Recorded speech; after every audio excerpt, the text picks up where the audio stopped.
तो पहले ये बच्चे बनाते हैं पेपर पे, उसके बाद ट्रेसिंग पेपर पे ट्रेस करके और उसके बाद कार्बन के साथ इसको डगरे पर ट्रेस करते हैं, क्योंकि डगरे का जो टेक्सचर होता है वो थोड़ा ऊबड़ खाबड़ होता है, तो इससे बच्चों को एक स्मूथनेस मिल जाता है और फिर इसको डगरे को जो है एक पूरा आर्ट पीस के रूप में बच्चे तैयार कर रहे हैं।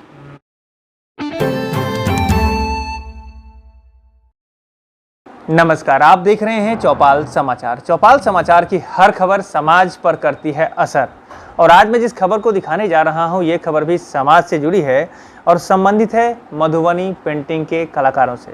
देखिए, मैं दर्शकों को बताना चाहूँगा कि यहाँ पर मधुबनी पेंटिंग तो है ही, उसके साथ साथ ऐसे बहुत सारे क्रिएटिव आइडियाज़ और वर्क हो रहे हैं जिसको आपको देखना आवश्यक है। इसमें बहुत सारी बेहतरी भी बताई जा रही है। देखिए, मैं आपको बता दूं कि ये जो सारी कुछ जो बातें हो रही है, इसमें सबसे मुख्य रूप से जो भूमिका निभा रही है वो है कविता जी, और आज हम इन्हीं के माध्यम से आप तक इन बातों को पहुँचाना चाहते हैं। हम दर्शकों से अपील करना चाहेंगे, इस वीडियो को ज़्यादातर लोग शेयर करिए और इसे पूरा देखिए, समझिए क्या कुछ इनका प्लान है, कैसे यह समाज को बेहतर बनाएंगे और कैसे लोगों को भी फ़ायदा पहुंचाएंगे। आपका बहुत बहुत स्वागत है। धन्यवाद आपका अभिषेक जी। कविता जी, ऐसे तो हमने जो आपके बारे में जाना सुना है, लेकिन हमारे दर्शकों को अपने माध्यम से ही परिचय बताइए कि क्या ये वर्क है और क्या कुछ आपने सीखा और समझा है। एक्चुअली मैं बचपन से नानी वानी को देखती थी सिलाई कढ़ाई करते हुए, तो मुझे भी शौक़ था सिलाई कढ़ाई का, लेकिन कुछ कारणों से घरेलू व्यस्तता की वजह से मेरा ये सब काम छूट गया था। लेकिन कोविड के टाइम पर मैंने सोचा कि क्यों ना बच्चों अपना भी कुछ शुरू करूं, और जो मेरा पुराना पैशन था वो बच्चों के साथ शुरू करूं। तो मैंने ये काम गांव के बच्चों के साथ स्टार्ट किया कि मैंने सोचा कि पहले तो मैंने देखा कि बच्चों में क्या रुचि है। कुछ बच्चों में देखा कि एम्ब्रॉयडरी सीखने की चाहत है, कुछ में मधुबनी पेंटिंग सीखने की चाहत है, तो मधुबनी पेंटिंग और एम्ब्रॉयडरी से ये काम मैंने शुरू किया। और धीरे धीरे जैसे घर में जो सामान हम लोग फेंक देते हैं या हम लोग उसको इस्तेमाल में नहीं लाते हैं, या कपड़ा कोई अच्छा कपड़ा भी है उसको पोंछने के काम में लाते हैं, तो मैंने सोचा कि क्यों नहीं इस स्क्रैच से, जैसे पहले हमारे यहाँ पुराने ज़माने में नानी दादी ये लोग बनाती थी, सामान बनाती थी, गेंद्रा वेंद्रा बनाती थी, तो मैंने सोचा कि क्यों नहीं फिर से उसको उस ट्रेडिशन को जीवित किया जाए। तो मैंने सोचा कि बच्चों का जिन चीज़ों में, जिन बच्चों का जैसा इंटरेस्ट है, उनको उस हिसाब से मैंने काम में लगाया और उनको ट्रेनिंग देना शुरू कर दिया। जी, तो ये मतलब आपका जो पर्पस है बच्चों को क्रिएटिव बनाना, और साथ ही साथ जो हमारे घर में जो यूज़ होने वाले सामान है उसको नए तरीके से, नए स्टाइल में, नए अंदाज में यूज़ कराना, मतलब उसको बेहतर बना देना। जी, आजकल एक्चुअली अगर आप देखा जाए तो इंटीरियर डिज़ाइनर्स भी हैं ना, ये छोटे छोटे चीज़ों को बहुत मतलब पैशन के साथ घर में डेकोरेट करते हैं। उसको बोहो स्टाइल बोलते हैं, बोहेमियन स्टाइल्स में उसको डेकोरेट करते हैं। तो ये सब छोटी छोटी चीज़ों से ही आजकल लोग पसंद भी कर रहे हैं इंटीरियर्स में अपने घर को सजाना। जी, तो देखिए, ये जो इन बातों को जो मैं आपको दिखा रहा हूँ दर्शकों के लिए, वो ये है कि यहाँ पर मधुबनी पेंटिंग भी बनाई जा रही है और बहुत सारे ऐसे सामान भी बन गए हैं ना, जिसे देखने में बहुत बेहतर लग रहा है, और आप इसे अपने घर में यूज़ भी कर सकते हैं और अपने घर में बना भी सकते हैं, ये भी फ़ायदा है। अच्छा, आप ये क्या कुछ बना रही बच्ची, क्या मतलब? ये एक्चुअली जैसे छठ पूजा में, हर साल छठ पूजा होता है बिहार में, तो डगरा बहुत हमारे पास इकट्ठा हो जाता है। तो मैंने देखा कि मेरी मम्मी के पास भी बहुत सारा डगरा इकट्ठा है, तो मैंने सोचा कि क्यों नहीं इसको एक आर्ट फॉर्म में कन्वर्ट कर दिया जाए। तो पहले ये बच्चे बनाते हैं पेपर पे, उसके बाद ट्रेसिंग पेपर पे ट्रेस करके और उसके बाद कार्बन के साथ इसको डगरे पर ट्रेस करते हैं, क्योंकि डगरे का जो टेक्सचर होता है वो थोड़ा ऊबड़ खाबड़ होता है, तो इससे बच्चों को एक स्मूथनेस मिल जाता है और फिर इसको डगरे को जो है एक पूरा आर्ट पीस के रूप में बच्चे तैयार कर रहे हैं। तो इससे मतलब हम लोगों के घर में जो ऐसे डगरे पड़े रहते हैं उसको इतना बेहतर सुंदर बना दिए। देखिए, मैं दर्शकों के लिए मैं दिखाना चाहूँगा कितना सुंदर लग रहा है। यहाँ पर गणपति भगवान है और इस तरह से इन्होंने बना दिया है कि आप इसे घर में शो पीस के रूप में यूज़ कर सकते हैं।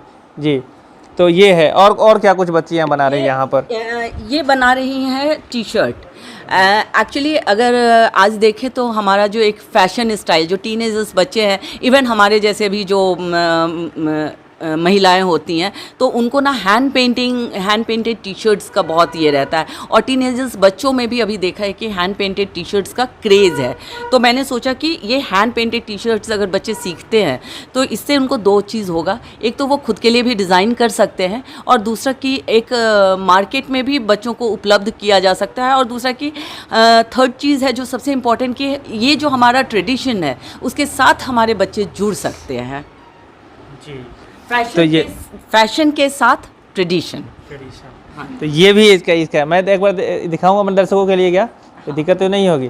देखिए अब दिखाई दीजिए, देखिए ये कितना सुंदर है। यहाँ पर एक ये क्या है, ये आउल है और देखिए कितना सुंदर बन गया है। ये टी शर्ट पर ये ऐसा डिज़ाइन बन गया है, और मुझे लग रहा है कि लिमिटेड एडिशन में ये आ जाएगा, ऐसा दूसरा नहीं होगा, और कितना सुंदर होगा आप देख सकते हैं। तो देखिए इस तरह से है। और ये बच्ची क्या कर रही है यहाँ पर? ये आप क्या कर रहे हैं बाबू, मतलब ये क्या कर रही है बताइए? ये बना रही है टैसल्स, ये जो फुदना हम लोग बोलते हैं, ये इस तरह का फुदना बना रही है, टैसल्स बना रही है। इस टैसल्स को जैसे ये फ्लोर सीटिंग्स मैंने बनाया है तो इसमें ये इनको इस तरह से लगाकर चारों तरफ से डेकोरेट करेंगे। जैसा कि आप देख रहे हैं कि ये बच्ची जो है निधि, इसने भी साइड में ये टैसल्स लगाया, दिखाओ बेटा। हाँ, जैसे कि ये इसने टैसल्स लगाया है, तो इस तरह से करके इस तरह से अभी ये लगा ही रही है, तो इस तरह से करके हम लोग इसको डेकोरेट कर सकते हैं। तो ये टैसल्स बना रही है जिसको हम लोग डेकोरेट कर सकते हैं। और नेहा ये भी टैसल्स बना रही है। नेहा ने बहुत अच्छा काम भी किया है, ये एम्ब्रॉयडरी वगैरह भी बहुत अच्छा करती है। तो इसका नेहा अपना एम्ब्रॉयडरी दिखा दो बेटा। जी। तो देखिए दर्शकों के लिए मैं यही बात मैं कहना चाहूँगा कि छोटे छोटे सामानों को लेकर कितना सुंदर यहाँ पर क्रिएटिव वर्क किया जा रहा है, और इसको लेकर मैं सबसे पहले दिखा देना चाहता हूँ कि इन लोगों ने क्या कुछ बनाया है। फिर उसके बाद हम ये भी चर्चा करेंगे कि कैसे बनाया गया है, वो भी आपको देखना है। तो जी क्या बनाया है इन्होंने? ये मधुबनी पेंटिंग के स्टाइल में ही काथा वर्क से पूरा ये काम किया गया है। इसको हम चाहे तो कुशन्स की तरह भी यूज़ कर सकते हैं, इसको चाहे तो हम कुर्तीज़ पे पैच लगाकर भी यूज़ कर सकते हैं। मतलब फैशन को अगर हम एक लाइन में डिस्क्राइब करना चाहें तो बहुत मुश्किल है डिस्क्राइब करना। तो वो हम जितना क्रिएटिव होंगे, फैशन समझिए आज के डेट में फैशन का मतलब क्रिएटिविटी है, और इसमें कूट कर भरा हुआ है। और वो भी मैं बता दूं, ये जो बच्चियां हैं यहाँ पर, ये सारी बच्चियां ग्रामीण परिवेश से आती हैं, या इनका जो गांव है ना, जैसी जानकारी मिली है कि गांव ग्राम से आती है। और इन्होंने बड़ा ही ढूंढ कर निकाला है उन बच्चियों को जिनके पास कुछ आइडियाज़ हैं या जिनके पास कुछ करने की तमन्ना है। तो एक पता और क्या कुछ ये सारे टैसल्स बना रही हैं। हाँ। और क्या कुछ सामान आप लोगों ने बनाया है यहाँ पर? हम लोगों ने बहुत सारे टी शर्ट्स बनाया है, पैचेस बनाए हैं, फिर कुर्तीज़ पे काम किया है। जैसे एक बच्ची है, उसने मतलब वो 12 साल की बच्ची है, सीखने का उसको शौक़ था, वो आ नहीं पाई किसी कारणवश, तो उस बच्ची ने जैसे ये पूरा कुर्ती पे वर्क किया है जी। हाँ। तो इस तरह से करके पूरा काम बच्चों ने सीखा है। तो बहुत तरह का चीज़ अभी धीरे धीरे बच्चे सीख रहे हैं। एक्चुअली अभी ऑलमोस्ट 3 महीना हुआ है, अभी कंप्लीट 3 महीना भी मत नहीं कहिए, 2.5 पौने 3 महीने से इन बच्चों को मैं ट्रेनिंग दे रही हूँ। और ये 2.5-3 महीनों में बच्चों ने जो सीखा है, मतलब मुझे खुद पर गर्व महसूस होता है कि मेरे बच्चों ने बहुत मेहनत किया है। और हमारे दर्शकों भी ज़रूर होता होगा कि बिहार में ये और मैं पहले बता दूं, ये मुंबई में पहले रहती थी, उसके बाद बिहार की बच्चियों को ट्रेनिंग दे रही हैं, और फिर इनका और भी बिजनेस है। हम आगे बढ़ते हैं। अच्छा, एक बात और बताइए, इन सब चीज़ों को जो अभी दर्शकों ने तो देख लिया, अगर हमारे दर्शक जो ऐसा बनाना चाहें या बच्चियाँ कोई सीखना चाहे, उसके लिए क्या प्रक्रिया है, क्या ऑप्शन है आपके पास? अगर कोई बच्चे सीखना चाहते हैं तो पहला ऑप्शन है कि मैं ऑनलाइन बच्चों को, जैसे कि ये बच्चों के साथ मैं हमेशा नहीं रह पाती, मुझे वापस मुंबई जाना पड़ता है, तो इनको कुछ भी प्रॉब्लम होता है तो ये वीडियो कॉल करके मेरे से पूछती हैं, प्रॉब्लम सॉल्व करते हैं। और जो बच्चे सीखना चाहते हैं उनके लिए ऑनलाइन ऑलवेज़ मेरा अवेलेबल रहेगा। हाँ, जैसे वीक में एक दिन कभी भी वो बोलेंगे, क्योंकि मेरा भी थोड़ा बिजी शेड्यूल होता है, तो वीक में एक दिन कभी भी वो बोलेंगे तो उनको मैं बता सकती हूँ कि हाँ आप ये करो, और फिर पूरा वीक का उनको टास्क दे सकती हूँ कि हाँ आप ये पूरा वीक आपको ये प्रैक्टिस करना है। जी। और ये सारे जो चीज़ सिखा रही हैं इसके लिए फ़ी क्या रखा हुआ है आपने? फ़ी कुछ है या फ्री ऑफ कॉस्ट है? ये सारा कुछ फ्री ऑफ कॉस्ट है बच्चों को जो मैं सिखा रही हूँ। इनफैक्ट इसमें जो सुई तक बच्चे इस्तेमाल कर रहे हैं वो मेरा ख़रीदा हुआ है। और यहाँ सारे बच्चे हैं, इनसे आप पूछ सकते हैं कि जिन बच्चों का काम अच्छा रहा है उनको मैंने, ये नहीं कि बहुत बड़ा इनाम, लेकिन हाँ छोटा ही सही, लेकिन मैंने सारे बच्चों को पेमेंट भी किया है। इनाम दिया है लोगों को? हाँ हाँ, स्टाइपेंड के रूप में।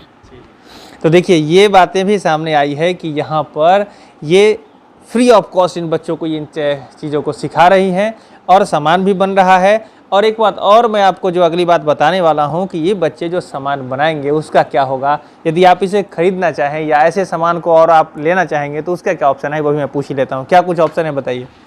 इसका एक ऑप्शन है कि 26 जून को मुजफ्फरपुर क्लब में मेरा एग्जीबिशन लग रहा है, जिसका इनाग्रेशन ममता रानी आरबीबीएम की जो प्रिंसिपल हैं वो करेंगी। और उसके बाद 11 बजे से 6 बजे तक मेरा एग्जीबिशन है, जिसमें इन बच्चों का अलग अपना काउंटर होगा। ये बच्चे अपना प्रोडक्ट दिखाएंगे और ये साथ में बेचेंगे भी प्रोडक्ट। तो एक ऑप्शन ये है। दूसरा ऑप्शन कि ये सारे प्रोडक्ट्स मेरा जो पेज है फोक वियर्स, FOLKK फोक वियर्स, तो उस पेज पे मेरे सारे प्रोडक्ट्स रहेंगे। प्लस मेरा जो नंबर है 9820229835, उस पे भी लोग मुझसे संपर्क करके इस प्रोडक्ट्स के बारे में जानकारी हासिल कर सकते हैं और उनको कुछ चाहिए तो उनके लिए ये प्रोडक्ट्स तैयार हो सकता है। तो ये जो अच्छा एग्जीबिशन है उसमें एंट्री का क्या प्रोसेस है? हर कोई आ सकता है वो उसमें? जी, एंट्री फ्री है। एंट्री फ्री है। हाँ जी। चलिए, वहाँ देखने के लिए भी लोग आ सकते हैं, खरीदने के लिए भी आ सकते हैं? जी हाँ, देखने के लिए कब का फिर एक बार दोहरा दीजिए, कब का है ये 26 जून को है मुजफ्फरपुर क्लब में 11 बजे से 6 बजे शाम तक मेरा एग्जीबिशन है।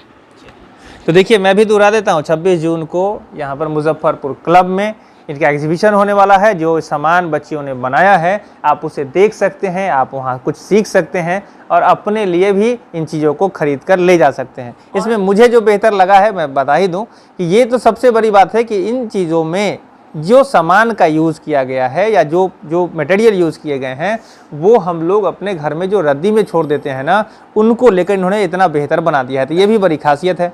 दूसरी बात ये मुझे जो बेहतर लगी है कि आपका जो सामान है ना वो यूनिक है, एकदम अकेला ये होगा, लिमिटेड एडिशन होगा कि अगर कभी कोई अगर आप अपने घर में ये लगाएंगे तो दूसरे को फिर तरसना पड़ेगा इसके लिए, या तो फिर अगर दूसरा कोई ऑप्शन अभी फिलहाल नहीं है। तो ये बातें भी है, लिमिटेड एडिशन में है। और क्या कुछ कहना चाह रहे हैं? एक चीज़ मैं ऐड करना चाहती हूँ कि वहाँ पे सिर्फ इसके अलावा जो मेरा व्यूवर्स के साथ कांटेक्ट है, एक्चुअली मैं बंगाल और बिहार के व्यूवर्स को भी प्रमोट कर रही हूँ और मधुबनी के जो आर्टिस्ट हैं उनको भी प्रमोट कर रही हूँ। तो इसका भी एक एग्जीबिशन रहेगा। उस एग्जीबिशन में जैसे जो हैंड वुवन साड़ीज़ हैं, काथा वर्क का कुर्ता है मेंस के लिए, विमेंस के लिए साड़ीज़ हैं, कुर्तीज़ हैं, मतलब varieties of cheese, handmade jewelleries, ये सारे चीज़ वहाँ पर आपको मिलेंगे। तो ये एक अलग से कंसेप्ट के साथ ही आगे बढ़े हैं। लेकिन मैं कहना चाहूँगा आप दर्शकों को कैसा लगा ये भी आप ज़रूर कमेंट में करिए, क्योंकि आपका कमेंट जो है ना वो सबसे महत्वपूर्ण होता है। आप जैसा बताएंगे और बेहतरीन में आएगी और ये और बेहतर करेंगे, हम आशा रखते हैं। देखिए मैं एक बात और कहना चाहूँगा कि ये जो सारी जानकारी मैंने उपलब्ध कराई है ना आपको, मेरा उद्देश्य है कि आप लोग भी कुछ बेहतर करिए। समाज की बेहतरी तभी आएगी जब हर लोग मिलकर कुछ बेहतर करेगा। जैसे इन्होंने इतने बच्चे को एम्पावर किया है, उसी तरह आप भी कुछ ज़रूर करिए। आखिरी में ऐसे तो हमारे दर्शक जो सवाल पूछेंगे हम आशा रखेंगे आप उनका जवाब हमारे को जरूर देंगे, ठीक है? और आगे आने वाले ज़रूर। और हमारे दर्शकों के लिए तो उन्हें कुछ करना चाहिए या आप ही की तरह कुछ बेटर करे समाज के लिए, क्या संदेश देना चाहेंगे? मैं ये संदेश देना चाहती हूँ कि लड़कियों को स्वावलंबी बनाएं, उन्हें फाइनेंशियली इंडिपेंडेंट ज़रूर बनाएं, क्योंकि लड़कों के लिए हमारा समाज हर वक्त सोचता है। लेकिन आज भी जो गांव में चाहे हमारे शहर में भी जो स्थिति है लड़कियों के लिए लोग एक ही चीज़ सोचते हैं कि चलो पढ़ाया लिखाया शादी कर दिया। लेकिन मुझे कहीं ना कहीं लगता है कि लड़कियों को फाइनेंशियली इंडिपेंडेंट बनाना भी इम्पॉर्टेंट है। ज़रूरी नहीं है कि हमेशा स्वतंत्रता के नाम पे, कपड़ों के नाम पे स्वतंत्रता हो, लेकिन सोच की स्वतंत्रता ज़रूर होनी चाहिए। तो ये है इनकी बातें, ये थी कविता जी जिन्होंने अपनी बात बता दी है। आप दर्शकों को कैसा लगा कमेंट करिए, इस वीडियो को शेयर करिए। चौपाल समाचार से नहीं जुड़े हैं तो जुड़ जाइए, ऐसी ही खबर हम लोग लेकर आते रहते हैं, गांव ग्राम की खबर, समाज की खबर, बेहतरी की खबर। जुड़ जाइए, चैनल सब्सक्राइब कर लीजिए, फेसबुक पे लाइक कर लीजिए, इंस्टाग्राम को फॉलो कर लीजिए। नंबर जो डिस्प्ले कर रहा है उसे सेव करिए, सीधे संपर्क कर सकते हैं। और इनका भी जो डिस्प्ले कर रहा है ना, इनका नंबर, इनका एड्रेस, आप इन्हें भी संपर्क करें। हम सब मिलकर बेहतर समाज बना रही है, हमारी आशा है। तो यही आज की बातें हैं। आखिरी में आपका बहुत बहुत धन्यवाद कार्यक्रम भाग लेने के लिए। बहुत बहुत शुक्रिया। दर्शकों का भी बहुत बहुत धन्यवाद। ऐसी खबर को लेकर हम आते रहेंगे, हमारी आशा है। आज के लिए बस इतना ही। मैं हूं अभिषेक आनंद, चौपाल समाचार के लिए धन्यवाद।